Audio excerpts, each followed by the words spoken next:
जय हिंद दोस्तों, कैसे हैं आप लोग और कैसी चल रही है आपकी स्टडी।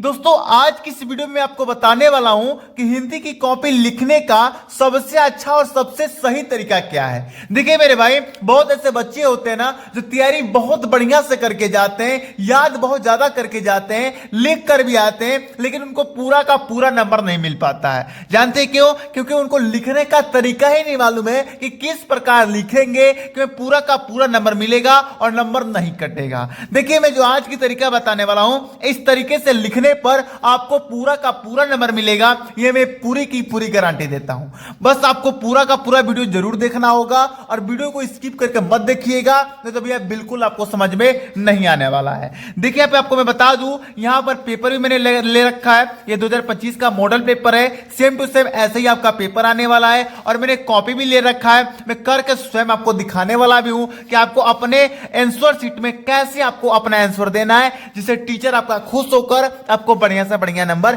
दे सके। तो चलिए इस वीडियो को शुरू करते हैं।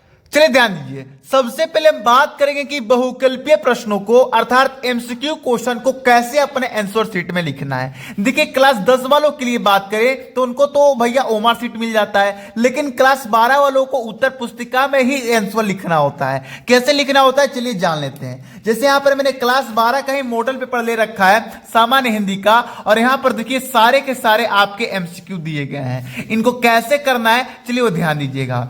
सबसे पहले तो खंड क है, तो यहां पर सबसे पहले हेडिंग डाल लेंगे खंड का ब्लैक पेन से, नीचे अंडरलाइन कर लेना है और दोनों तरफ ऐसे स्टार बना देना है। याद रखिएगा ये वाला स्टार मत बनाइएगा, आपको यही वाला स्टार बनाना है, जिससे अच्छा भी दिखेगा और बिल्कुल नंबर भी नहीं कटेगा। ठीक, अब देखिए आप कौन सा क्वेश्चन सॉल्व कर रहे हो, कौन सा क्वेश्चन का आंसर लिख रहे हो। तो प्रश्न संख्या 1 का लिख रहे हो, इसलिए यहां पर प्रश्नोत्तर संख्या 1 डाल देना और दोनों तरफ स्टार बना के इसको अंडरलाइन कर देना। अब देखो 1 में आपसे टोटल 5 क्वेश्चन पूछे जाएंगे, क ख ग घ अंग।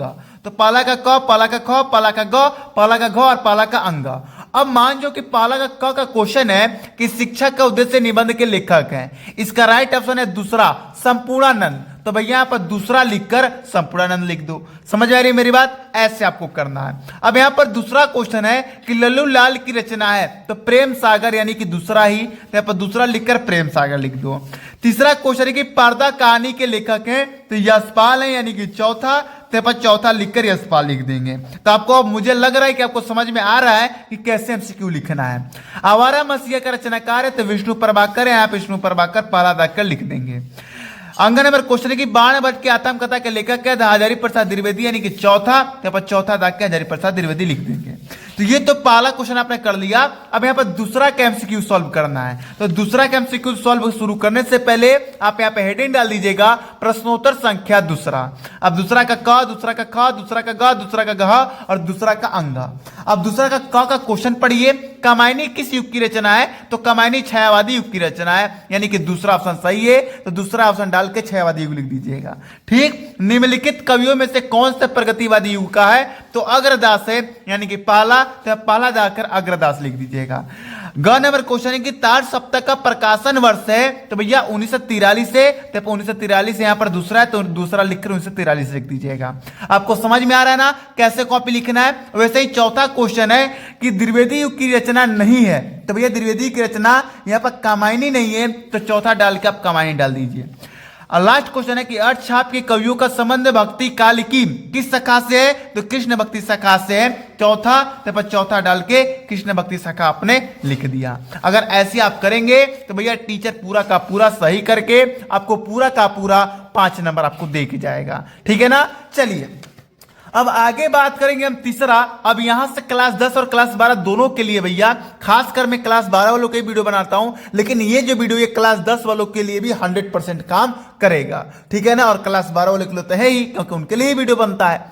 अब बात करते हैं कि पेपर में गद्यांश को कैसे हल करेंगे। अब एमसीक्यू तो आपको पता चल गया कैसे लिखना है। अब गद्यांश को देख लेते हैं, गद्यांश को कैसे आपको उत्तर पुस्तिका में लिखना है, ठीक है ना। चलिए मैंने यहां पर लिखा भी है, मैं आपको दिखा भी देता हूं, मैं सॉल्व किया हूं भैया, ऐसा मत करो, मैं पूरा का पूरा पेपर लिख कर बताऊंगा कि आपको कैसे लिखना है। तो देखिए गद्यांश आपके पेपर में प्रश्नोत्तर संख्या 3 में आएगा। अब मानिए पेपर में 2 गद्यांश आता है, एक ये एक अथवा कर्म है कि ये, इनमें से कोई एक करना होता है, 2 देता है, एक करना होता है। अब मान जाओ कि आप ये वाला गद्यांश कर रहे हो या ये वाला गद्यांश कर रहे हो, लेकिन टीचर को पता कैसे चलेगा कि आप कौन सा गद्यांश कर रहे हो। तो सबसे पहले तो हेडिंग डाल दीजिए प्रश्नोत्तर संख्या 3, दोनों तरफ स्टार बना दीजिए। अब जो गद्यांश आप हल कर रहे हो उसके शुरू के 2 शब्द, शुरू के 2 शब्द पहले लिख दीजिए ब्लैक पेन से ऐसे डॉट डॉट करके, और लास्ट के 2 शब्द लिख दीजिए आवश्यक है। ऐसे लिखने से जानते हैं क्या होगा मेरे भाई, ऐसे लिखने से उसे पता चल जाएगा कि आप कौन सा गद्यांश हल कर रहे हो। अगर ये वाला कर रहे थे तो अशोक का ये पहले लिख दो डॉट डॉट करके, लास्ट में लिख दो बेकार है, तो उसको पता चल जाएगा कि आप ये वाला गद्यांश हल किए हो। समझ में आ रहा ना, ये डालना बहुत जरूरी है, ये आप जरूर काम कीजिएगा। चलिए अब आते हैं गद्यांश के प्रश्नों का आंसर कैसे हम लिखेंगे वो ध्यान दीजिए। पहला क्वेश्चन है कि उपयुक्त गद्यांश का संदर्भ लिखिए। संदर्भ लिखना है पहला का, तो आप पहला है बताकर संदर्भ हेडिंग डाल के यहां पर अपना संदर्भ लिख दीजिएगा। ये प्रस्तुत गद्यांश हमारे हिंदी पाठ्य पुस्तक के गद्य खंड में उपस्थित राष्ट्र के स्वरूप पाठ से लिया गया है। ये चैप्टर का नाम है भैया राष्ट्र के स्वरूप, तो चैप्टर का नाम आपको ब्लैक पेन से लिखना है। ले से लिया गया, जिसके लेखक वासुदेव शरण अग्रवाल है। लेखक का नाम भी आपको क्या चीज से लिखना है, ब्लैक पेन से लिखना है। इस बात को क्या रखिएगा, याद रखिएगा। चलिए दूसरा क्वेश्चन देखिए, और उसे कैसे करना वो भी ध्यान दीजिए। ऐसे ही आपको अपने पेपर में करके आना है, भले कोई भी क्वेश्चन किसी प्रकार पूछे, आपको ऐसे ही लिख कर आना है। धरती वसुंधरा क्यों कहलाती है, तो यहां पर देखिए इसका आंसर इसी मिल जाएगा कि धरती माता की कोख में जो अमूल्य निधियां भरी हैं, जिनके कारण वह वसुंधरा कहलाती है। तो मैंने यहीं पर उसका दूसरा यहाँ पर लिखकर और वही आंसर लिख दिया कि धरती माता की कोख में जो अमूल्य निधियां भरी हैं, जिनके कारण वह वसुंधरा कहलाती है, मैंने ऐसे लिख दिया। अब यहां पर ध्यान दीजिए, तीसरा क्वेश्चन है कि रेखा के अंश की व्याख्या कीजिए। तो यहां पर हेडिंग डाल दी हमने रेखा के अंश की व्याख्या, और जो भी यहां पर रेखा केंद्र किया गया है यहां से लेकर यहां तक किया गया है, तो यहां से यहां तक की मैंने क्या कर दी, व्याख्या कर दी। अगर आपको गद्यांश में दिक्कत हो रहा है, अगर नहीं करने आ रहा है, तो इसके ऊपर ऑलरेडी मैं ट्रिक का वीडियो ला चुका हूं, आप देख सकते हैं, नहीं तो अभी तुरंत 1 घंटा के बाद वो वीडियो आने वाला है, ठीक है। चलिए अब देखिए चौथा पांचवा क्वेश्चन रेक आपको तीसरा क्वेश्चन जैसा, दूसरा क्वेश्चन जैसा ही करना है।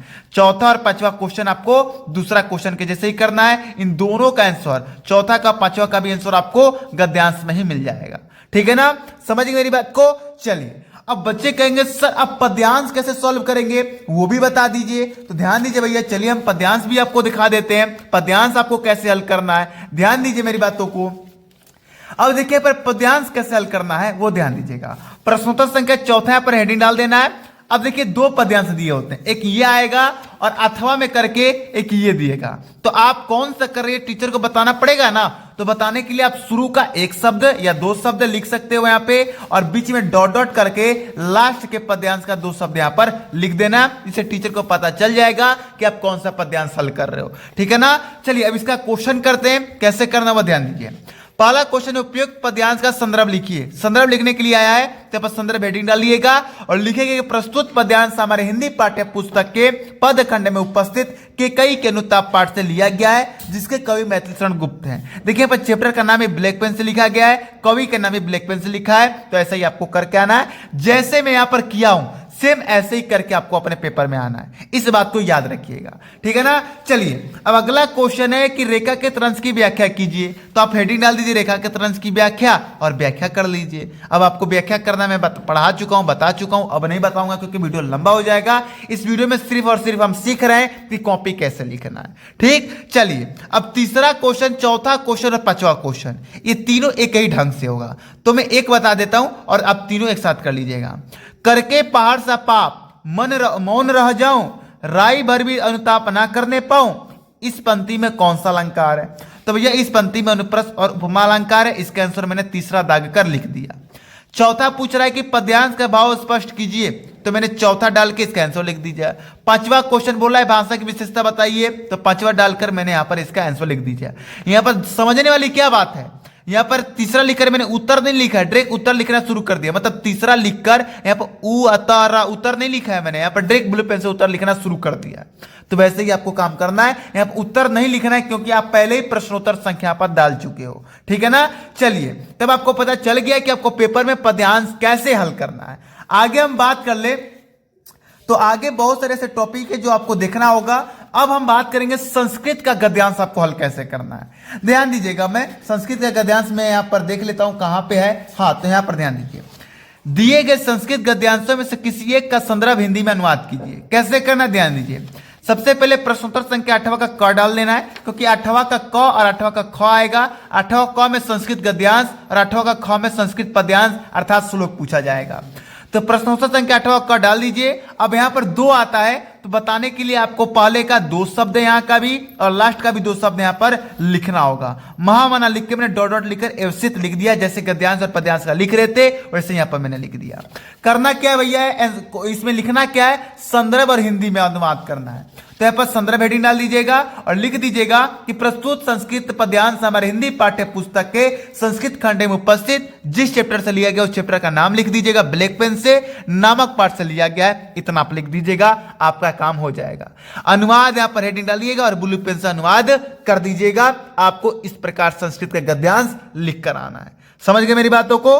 चलिए अब आगे आते हैं और आगे है श्लोक। इस श्लोक को कैसे हल करना है वो भी देख लीजिए, 1 मिनट। चलिए अब ध्यान दीजिए, श्लोक को कैसे हल करना है। श्लोक को भी सेम संस्कृत के गद्यांश जैसा ही करना है। सबसे पहले तो प्रश्नोत्तर संख्या 8वां का ख हेडिंग डाल दीजिए। अब जो आप कर रहे हो उसका एक शब्द शुरू का, एक शब्द लास्ट का, नमे और डॉट डॉट डॉट पेजुमा। अरे मैंने लग रहा है कोई इसका डाल दिया, देखो इसका ये कर रहा हूं और ये डाल दिया, सॉरी आप ये वाला लिखिएगा और ये वाला, ठीक। इससे टीचर को पता चल जाएगा कि आप कौन सा श्लोक कर रहे हैं, ठीक है ना। चलिए इसमें क्या करना है भैया, तो दिए गए पद्यांशों में से किसी एक का संदर्भ हिंदी में अनुवाद कीजिए। संदर्भ लिखना है और हिंदी में अनुवाद करना है। संदर्भ हेडिंग डालिएगा, लिखिएगा प्रस्तुत संस्कृत पद्यांश हमारे हिंदी पाठ्य पुस्तक के संस्कृत खंड में उपस्थित और जिस चैप्टर से लिया गया उस चैप्टर का नाम लिख दीजिएगा, नमक पाठ से लिया गया है, ब्लैक पेन से इसका नाम लिखिएगा। अनुवाद लिखकर आप उसका अनुवाद कर दीजिएगा, बस आपका काम क्या हो जाएगा, पूरा हो जाएगा। समझे मेरे भाई। ऐसे आपको पेपर में क्या करना है, करके आना है। अगर ऐसे करके आएंगे तो मेरी पूरी की पूरी गारंटी है कि आपको पूरा का पूरा नंबर दे दिया जाएगा। तो टेंशन नहीं लेना है, पूरा उत्तर पुस्तिका आपको ऐसे के ऐसे ही लिखकर आना है। तो आज के वीडियो आपको कैसा लगा कमेंट करके जरूर बताइएगा। और यदि आप पेपर देने जा रहे हैं तो आपको ऑल द बेस्ट, पेपर आपका बढ़िया जाएगा, ये भगवान से प्रार्थना करूंगा, ठीक है ना। चलिए वीडियो को पूरा देखने के लिए आप थैंक यू। वीडियो को लाइक करके चैनल को सब्सक्राइब जरूर कर लीजिएगा। मिलते हैं नेक्स्ट वीडियो में, तब तक जाने की याद दीजिए। जय हिंद, जय भारत।